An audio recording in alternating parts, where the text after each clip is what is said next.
Tollywood ইন্ডাস্ট্রিতে সদা হাস্যময়ী অভিনেত্রী হিসেবে পরিচিত তুলিকা বসু গত ৮ মাস ধরে কাজ না থাকার পর অবশেষে শান বাংলার বৃন্দাবন বিলাসিনী ধারাবাহিকে গুরুত্বপূর্ণ চরিত্রে অভিনয় করতে শুরু করেন তিনি। পাশাপাশি শুরু করেন যাত্রাতে অভিনয়। তবে শুরুর মাত্র ২ মাসের মধ্যেই এই ধারাবাহিক ছাড়তে বাধ্য হলেন তুলিকা বসু। আর এই কথাতেই কেঁদে ফেললেন তিনি। কেন জানতে হলে ভিডিওটি পুরো দেখুন। এমন কঠিন পরিস্থিতির মধ্যে দিয়ে আগে কখনো যাননি তিনি। তা কেন এই নতুন ধারাবাহিকে আর দেখা যাবে না অভিনেত্রীকে? এই ধারাবাহিকে একজন মায়ের চরিত্রে অভিনয় করলেও এই ধরনের চরিত্র অভিনেত্রী তুলিকা বসুর জন্য প্রথমবার। সেই কারণেই মাত্র কয়েকদিনের মধ্যেই অত্যন্ত কাছের একটি চরিত্র হয়ে ওঠে। তবে ২ মাস যেতে না যেতেই এই ধারাবাহিক থেকে সরে যেতে বলা হয় অভিনেত্রীকে। বলা যেতে পারে খানিকটা বাধ্য হয়েই ধারাবাহিক ছাড়লেন তিনি। যাত্রায় নতুন পথ চলা শুরু করেছেন তুলিকা বসু। যদিও এই ধারাবাহিক শুরুর আগে নির্মাতাদের সঙ্গে যাত্রার তারিখ নিয়ে বিস্তারিত কথা হয়ে যায় অভিনেত্রীর। এমনকি প্রথম দিকে এই ধারাবাহিকে তাকে ২৫ দিন লাগবে বলে জানানো হলেও পরে মাত্র ১২ দিনের জন্য তার ডেট নেওয়া হয়। তবে তাতেও কোনো সমস্যা ছিল না অভিনেত্রীর। এরপরে হঠাৎ করেই যাত্রার তারিখ নিয়ে সমস্যা শুরু হয় এবং এই কারণে চরিত্র থেকে তাকে সরে আসতে বলা হয়।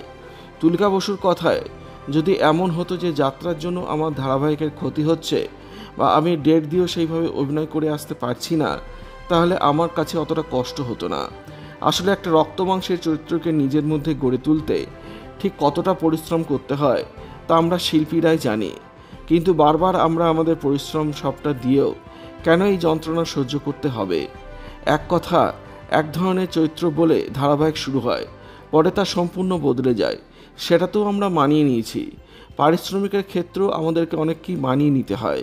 কেন শুধু আমরাই মানিয়ে নেব? নিজেদের শ্রমের যোগ্যতা কেন বুঝে নেব না? বারবার এই ঘটনার পর যদি আমাদের শারীরিক বা মানসিক সমস্যা তৈরি হয়, তাহলে তার দায় কে নেবে? কারণ আমরা শুধু অভিনয়টাই করি। অন্তত আমার কথাটাই বলতে পারি। বলতে বলতে কেঁদে ফেলেন তুলিকা বসু।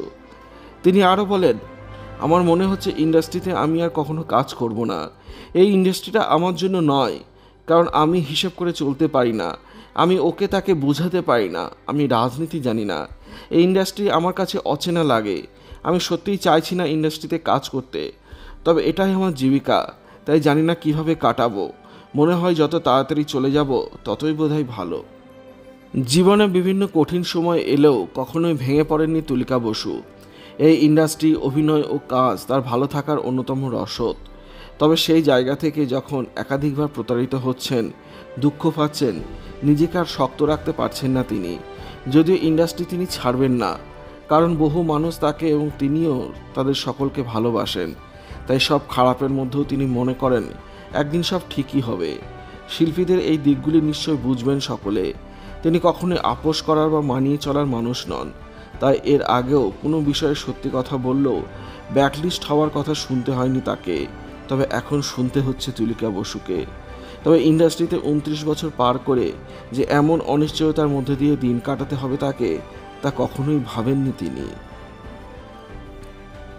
ভিডিওটি আপনার কেমন লাগলো কমেন্টের মাধ্যমে লিখে জানাবেন। আর অবশ্যই চ্যানেলটি সাবস্ক্রাইব করবেন। ধন্যবাদ।